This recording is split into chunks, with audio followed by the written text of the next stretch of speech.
Let us talk about love and rejection.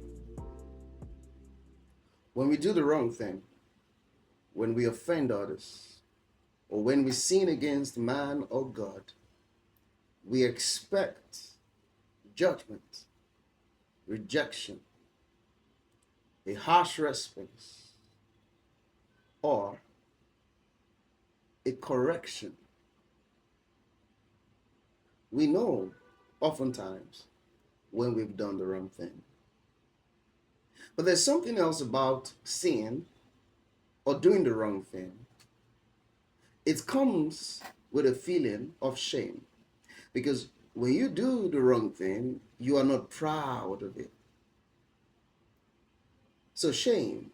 Imagine that you're walking down the street and someone, after maybe you've walked through about 4 streets, someone comes and taps you by the side and says, "Hello, sir. Your trouser is torn at the back and it is very apparent." At that instant, you will feel shame because you're thinking now, I walked through 4 streets with a torn trouser. And maybe your mind at that instance can just say, oh, there was someone on the second street that was laughing, but I was too busy to even observe. Could it be that people have been laughing at me? So, what would be your response? Think about it. What would you do? You see, there are two kinds of responses. The first person would quickly run away into hiding, find a way to just cover it, or withdraw from the scene because of the embarrassment. But the second category can become defiant and say, okay, well, everybody has seen it, I don't care. And they just keep walking until they get to work. But they begin to walk very fast so that nobody else have to tell them. So if you try to tell them, hey, before you're done with the sentence, they are gone. I wonder what's wrong with this one. There's nothing wrong with him. He's aware of what is wrong. So these are the two kinds of responses. And now this is about life generally, about people's character. So the first set of people, they become withdrawn, they feel depressed. So some people will cry all day, some can even fall sick, some become, shy and timid. And this is the Judas category. After Judas betrayed Jesus, he felt so sad that he took his life. But there was also another person that betrayed Jesus 3 times. Judas did it once. You see, few days after the resurrection of Jesus, Peter, feeling shame and tired of being depressed, said, I go a fishing. Now, some people, they don't like to feel depressed. Their soul doesn't work that way. When they do the wrong thing, they don't want to sit down there and get someone tell them that you did the wrong thing. So he says, I'm not doing this Jesus thing anymore. We don't even know if he's going to be raised back to life. Okay, he knew he was even raised back to life. If you read the Luke account, after Peter was aware, he had gone to the tomb. He saw that Jesus was raised back to life. He said, I go a fishing. I'm not doing it anymore. Because he was aware of what he did. And so Jesus came and said, do you love me more than this? Feed my lamb. And Peter says, I can't do it. Let John do it. What's John going to do? John followed you to the cross. He says, no, I chose you, Peter. I chose you, Peter. You will do it. So that's the second category of persons. So this person is arrogant, loud, brash, rude, but he is only speaking above his fears, above the feelings of sin and rejection. This person is hurting. The only challenge is if you are on the other side now, at the receiving side of this person's insecurities, you will feel hurt, pained, angry. And when you feel that way, what would you do? You would reject this person. And that's what's happening. So when people say there is no love in the world, they mean that people don't give them a second chance after they do wrong. And so this person is impatient with people now because he is hungry for love, because she is hungry for love, and doesn't know how to say it. Now, look at this. If you tell her that what you did is wrong, you have just corroborated the voices in our head. What will happen afterwards?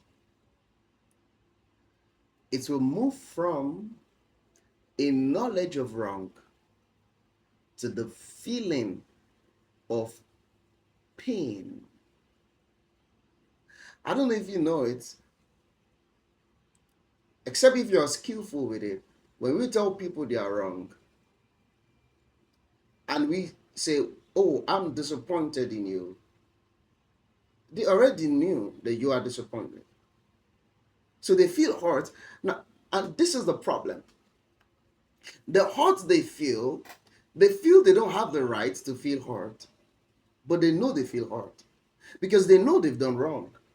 But they were thinking that I'm thinking this person should understand or give me a second chance. And so that rejection makes them feel hurt. And so their distance from you becomes wider. Then that offense they feel would move them closer to rebellion and disloyalty. That is why the law was never the solution to sin. Grace is.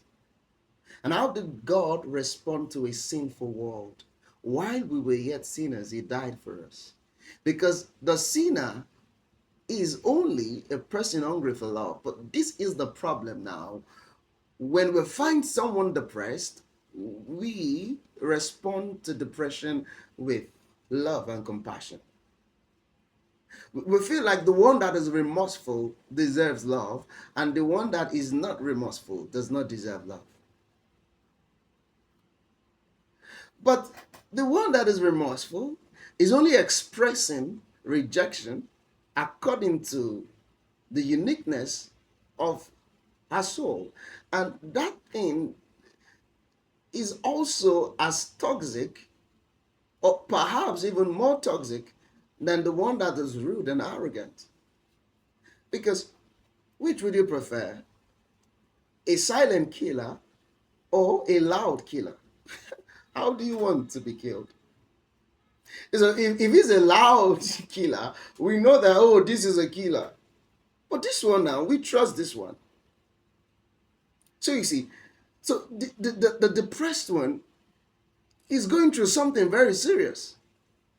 Do you know a person living in fear is dangerous? If a person is afraid, do you know what a person can do? Now, because, okay, think about this. The person is with you. If another person puts pressure on that person because the person's heart is weakened by fear, the person will betray you. All it takes for that person to betray you is just a little threat. That's all. So Peter was that kind of person. A little threat from a little girl made him betray Jesus. Peter loves Jesus. He wanted to die for Jesus, but he was a fearful person.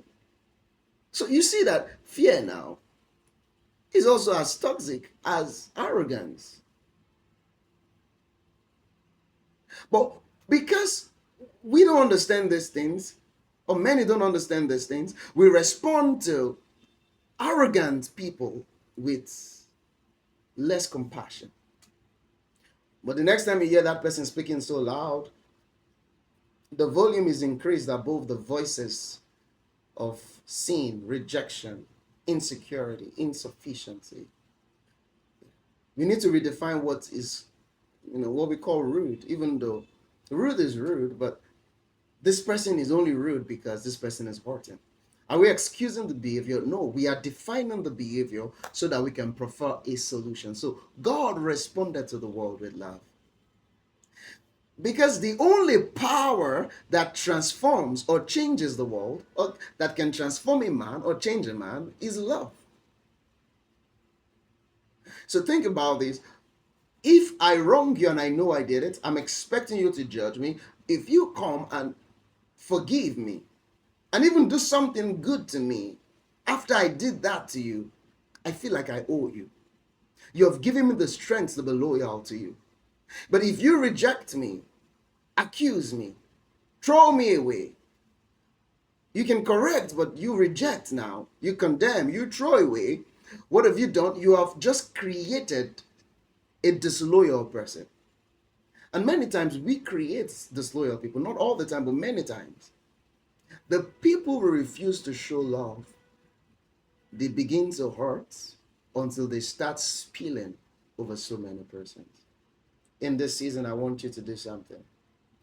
Show love to someone that doesn't look like they can respond to love. There are some people, they're like, hard guy, hard girl. I don't believe in love. I don't do love. If they're talking that way, they are the ones that need love the most. The ones that think, oh, these mushy mushy things, I don't do mushy mushy things. They are the ones that love it the most. We need to bring out the real people out of people. Some people think they are introverted. No, they only hurt. Some think they are extroverted. No, they are introverted. They only hurt. A hurt introvert can become an extrovert. And a hurt extrovert can become an introvert. Even the way we dress. You're wearing red lipsticks because you want to be respected. You dress in a particular way because you feel, I need to impress people. When love comes your way, the things you do will be different. God has created wonderful people, but sin has clothed them in masks that makes them almost unrecognizable. Let us liberate the glory that God has put in people by love. And this is why God sent love, because only love brings out the genius in us. Only love brings out the awesomeness in us. Only love brings out the glory in us. And in this season, I want you to bring out the true nature of someone. Show love to someone that is hurting. Show love to someone that don't deserve it. Throw something nice at someone that you think does not deserve it. Because think about it again when you say nobody deserves your love, or that person does not deserve your love. That could be the person that God has sent to be your best friend. Best friends come hurting us. It is the love we give to them that makes them loyal in this season. Whether it's your spouse, whether it's your fiance, whether it's your brother, whether it's your team member, let us take a bold step to love someone unconditionally. I'll see you tomorrow. This is a 14 days journey of true love. Before we are done, you'll be intoxicated with love. See you tomorrow.